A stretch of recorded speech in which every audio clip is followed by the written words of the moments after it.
Selamat pagi, siang, sore maupun malam untuk Pak Andi selaku lecturer CB Pancasila. Saya Nula Sario Pecanipar dari Informasi Sistem Business Analytic, BINUS University. Saat ini akan mempresentasikan proyek karakter building Pancasila dengan judul Penguatan Pendidikan Karakter Berbasis Pancasila bagi Gen Z di Era Digital sebagai kontribusi terhadap SDGs pendidikan berkualitas.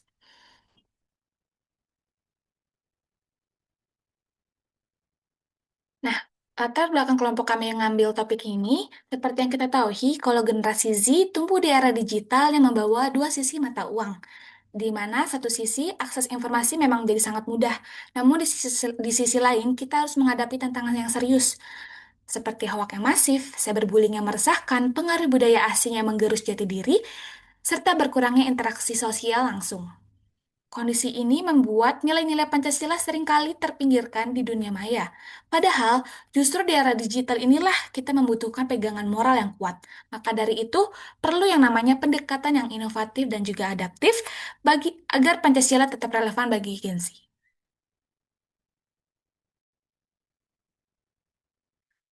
Berdasarkan fenomena tersebut, kami merumuskan 4 pertanyaan kunci yang menjadi fokus proyek ini. Pertama, bagaimana nilai Pancasila dapat diimplementasikan untuk mengurangi dampak negatif serta penyebaran hoaks, cyberbullying, dan juga pengaruh budaya asing yang bertentangan dengan nilai kebangsaan?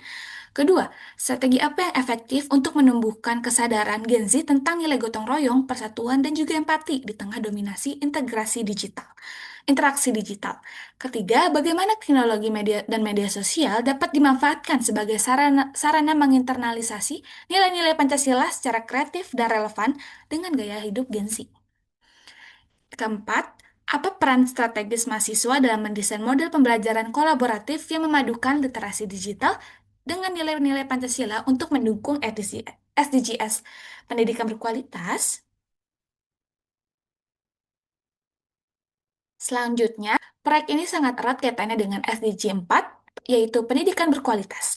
Kami berupaya untuk meningkatkan kualitas pendidikan karakter melalui penguatan nilai-nilai Pancasila dengan pendekatan inovatif berbasis teknologi digital. Nah, melalui integrasi literasi digital ini dan juga pembelajaran kolaboratif, kami ingin memastikan kalau misalnya Gen Z tidak hanya melek teknologi, tapi juga memiliki karakter dan juga etika yang kuat. Dengan demikian, proyek ini dapat mendukung tercapainya tujuan pendidikan yang inklusif, relevan, dan berkelanjutan sesuai dengan SDG.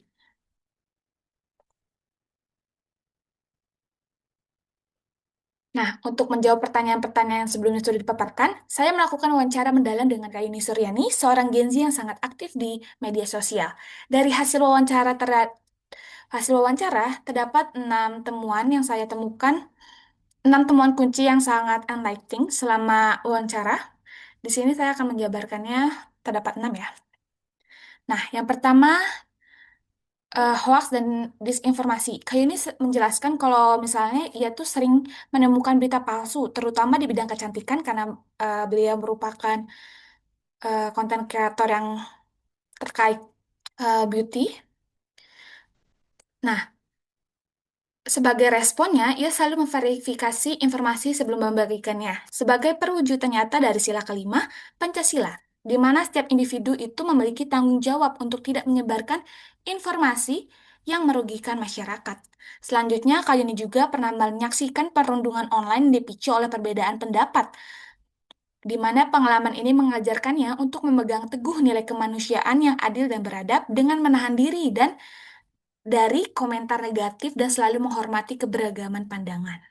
Lalu, ia juga berpendapat kalau misalnya meski dalam dunia virtual, nilai kebersamaan itu tetap nyata dirasakan melalui grup belajar online, di mana anggota saling membantu mengerjakan tugas dan berbagi catatan. Hal ini menjadi cerminan indah dari sila ketiga, yaitu Persatuan Indonesia yang terwujud dalam komunitas online.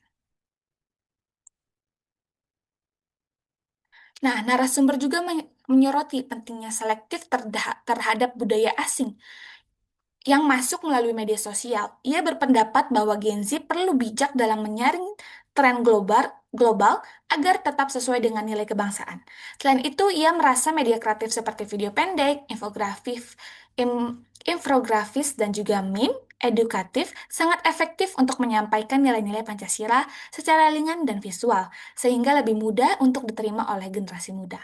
Terakhir, ia juga menekankan peran mahasiswa sebagai agen perubahan yang dapat merancang berbagai proyek kolaboratif seperti kampanye digital ataupun komunitas online yang menggabungkan literasi digital dan nilai-nilai Pancasila agar lebih kontekstual dan menarik bagi Gen Z.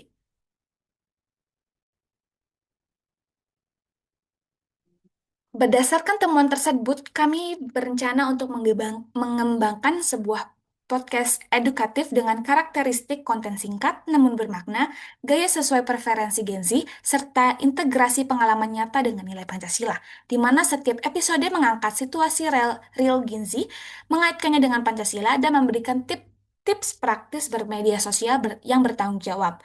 Adapun platform yang akan kami gunakan seperti YouTube maupun Spotify karena lebih aksesibilitasnya lebih mudah.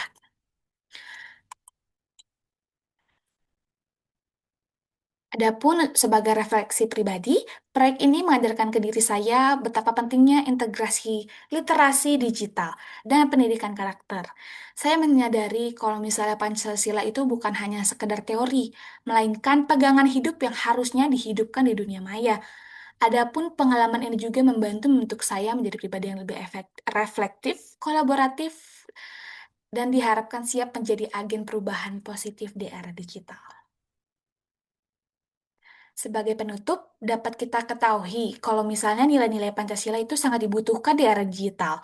Kuncinya adalah kesediaan kita untuk menyaring informasi dengan bijak, menjaga etika komunikasi online, dan menghargai keberagaman. Semoga proyek ini menjadi langkah awal bagi Gen Z untuk menerapkan Pancasila secara nyata dalam kehidupan digital. Sekian yang dapat saya paparkan. Mohon maaf apabila ada kesalahan dalam perkataan. Sekian dan terima kasih.